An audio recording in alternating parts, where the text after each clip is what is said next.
주님께서 여러분과 함께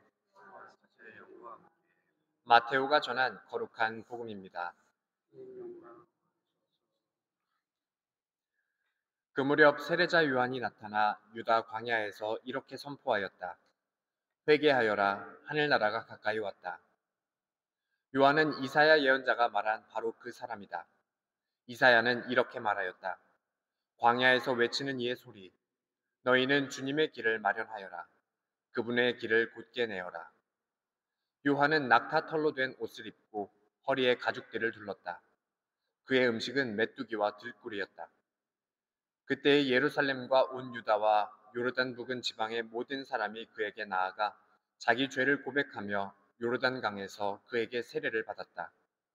그러나 요한은 많은 바리사이와 사두가이가 자기에게 세례를 받으러 오는 것을 보고 그들에게 말하였다. 독사의 자식들아, 다가오는 진노를 피하라고 누가 너희에게 일러주더냐. 회개에 합당한 열매를 맺어라. 그리고 우리는 아브라함을 조상으로 모시고 있다 하고 말할 생각일랑 하지 마라. 내가 너희에게 말하는데 하느님께서는 이 돌들로도 아브라함의 자녀들을 만드실 수 있다. 도끼가 이미 나무 뿌리에 닿아 있다. 좋은 열매를 맺지 않는 나무는 모두 찍혀서 불 속에 던져진다. 나는 너희를 회개시키려고 물로 세례를 준다. 그러나 내 뒤에 오시는 분은 나보다 더 큰 능력을 지니신 분이시다. 나는 그분의 신발을 들고 다닐 자격조차 없다. 그분께서는 너희에게 성령과 불로 세례를 주실 것이다.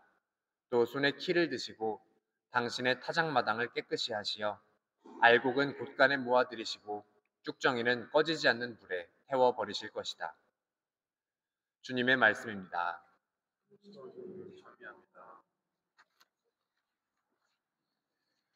참 예수님, 벌써 대림 2주일입니다. 이제 2주하고 반 정도 남았죠? 한 10, 며칠 남았죠? 한 18일? 17일? 그 정도 남은 것 같습니다.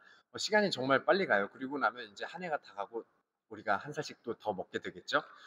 근데 이렇게 특히나 미국에서 이제 제가 이제 지난 생활을 이렇게 생각을 해보면 이 연말은 특히나 더 빨리 지나가는 느낌이 있습니다. 이제 10월 말부터 할로윈부터 시작을 해서 뭐 땡스기빙 있고 이제 크리스마스 이렇게 오면서 이게 시간이 그냥 석 달이 훅 지나가는 그런 느낌이 있어요. 그리고 길을 다니다 보면 뭐 할로윈 때는 당연히 할로윈 장식들로 이렇게 집들이 꾸며져 있고요. 땡스기빙 뭐 음식들이나 이런 제품들로 가게들도 채워져 있고 또 시간이 더 지나면 벌써 이제 크리스마스 이제 뭐 장식품들이나 아니면 뭐 산타, 뭐 루돌프 이런 것들이 집 앞에 이렇게 꾸며져 있는 것들을 길을 다니다 보면 많이 보게 됩니다. 그리고 성당 안에서는 이제 대림환을 이제 한 주 한 주 밝히면서 이제 크리스마스가 다가오고 있음을 우리에게 알려주고 있죠.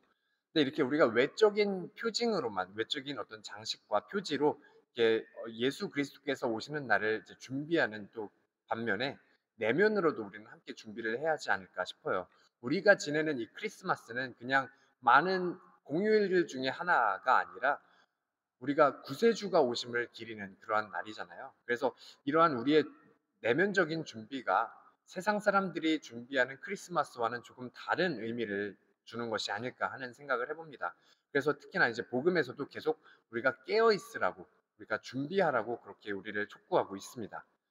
사실 이제 그런 면에서 보면 대림 시기는 사순 시기랑 참 많이 닮아 있는 것 같아요. 이 전례적인 색깔도 이제 보라색을 입게 되고요. 참회와 어떤 준비를 의미하는 보라색을 입게 되고요. 그리고 또 복음에서도 회개와 깨어 있음을 계속 이렇게 강조를 하게 됩니다. 그런 의미에서 이 회개에 대해서 생각을 해보면 회개가 사실 우리가 하느님을 맞이할 수 있는 그리스도를 맞이할 수 있는 가장 좋은 방법 중에 하나가 아닐까 하는 생각을 해봐요. 그래서 이 세례자 요한이 이렇게 외치죠. 회개하여라 하늘나라가 가까이 왔다 하고 외칩니다. 근데 이제 영어에서 이렇게 보면 repent for the kingdom of heaven is at hand 라고 표현을 해요. 어떤 의미냐면요. 자세히 잘 들어보세요. 회개하여라 하늘나라가 가까이 왔다. 그러니까 회개해야 되는 이유가 하늘나라가 가까이 왔기 때문인 거죠. 이게 세례자 요한이 이렇게 선포하지 않았습니다. 회개하여라. 그러면 하늘나라가 너희에게 올 것이다 하고 선포한 것이 아니라 하늘나라가 가까이 왔다. 그러니 회개하여라 하고 선포를 한 거예요. 이게 그냥 전후 관계만 살짝 바꾼 그런 별 큰 차이가 없어 보이는 표현이지만 사실 이것은 구원의 주도권에 대한 이야기로 우리에게 다가오기 때문에 중요한 의미가 됩니다. 우리가 회개를 해서 이 하느님 나라를 쟁취하는 것이 아니라 하느님 나라가 우리에게 먼저 우선적으로 주어졌기 때문에 그에 대한 응답으로서 우리는 회개를 해야 한다는 그런 의미가 되는 것이죠. 그래서 어, 그런 이미지를 한번 생각을 해보셨으면 좋겠어요.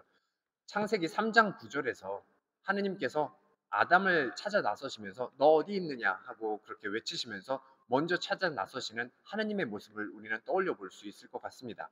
그리고 조금 더 다른 예를 찾아보면 요나 예언서의 이야기를 한번 생각을 해보고 싶어요. 이제 하느님께서 당신의 어떤 그 구원 의지를 요나 예언자를 통해서 밝히시기 위해서 요나 예언자를 부르십니다. 그런데 요나가 그것을 받아들이기 싫어서 이제 하느님께서 부르시는 그 반대쪽 방향으로 끝으로 계속 가요. 그런데 하느님께서는 뭐 요나가 배를 탔을 때 강한 비바람을 일으키셔서 요나를 바다에 빠뜨리시기도 하고요. 또 큰 물고기를 보내셔서 요나를 삼켰다가 다시 뱉어내게 하시고 또 아주까리를 보내셔서 그 교훈을 통해서 요나가 하느님의 그런 자비를 배울 수 있도록 그렇게 갖은 수를 동원해서 지치지 않고 늘 그렇게 당신 뜻에 우리가 마땅히 따를 수 있도록 이제 모든 수단 방법을 가리지 않고 늘 찾아 나서시는 하느님이십니다. 제가 이제 여러 차례 말씀을 이제 드렸던 것 같은데, 제가 아이들이랑 되게 많이 지내고 있잖아요. 근데 이제 프리케이 친구들이랑 놀러 이렇게 나가면 애들이 저한테 도망가게 해요. 자기네가 쫓아와서 잡아야 되겠다 해가지고 저를 도망을 가게 합니다. 그리고 잡아서 You should be in jail 하면서 이제 감옥에 자기네가 마련해 놓은 감옥에 저를 이렇게 집어넣는 그런 놀이를 이렇게 하게 되는데 사실 제가 엄청 빠르잖아요. 그 친구들에 비해서. 4살, 5살이 따라와 봐야 얼마나 빨리 따라오겠어요. 근데 결국에 보면 늘 저는 잡혀요. 아, 잡아라 이러고 내주는 것이 아니라 애들은 지치지 않고 잡을 때까지 끝까지 쫓아오더라고요.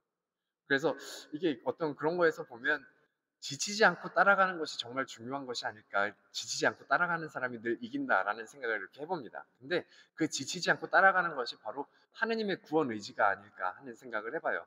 우리가 때로는 뭐 넘어지고 때로는 좌절하고 때로는 하느님께 등을 돌려서 죄를 지을 때라도 하느님께서는 지치지 않으시고 우리를 그렇게 구원하시기 위해서 어디든 갖은 수를 동원해서 우리를 따라다니시는 분이 바로 하느님 아버지가 아닐까 하는 생각을 해봅니다.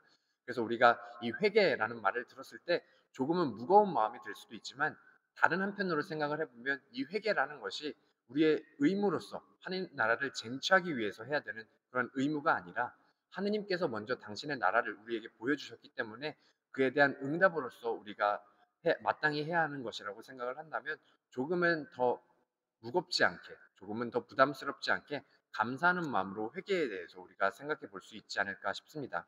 그래서 대림 이제 절반 정도를 지나고 있는 이 시점에서 내가 마음의 회개를 통해서 우리에게 다가오실 예수님을 잘 맞이할 수 있는 준비를 해나갈 수 있었으면 좋겠습니다. 잠시 묵상하시겠습니다.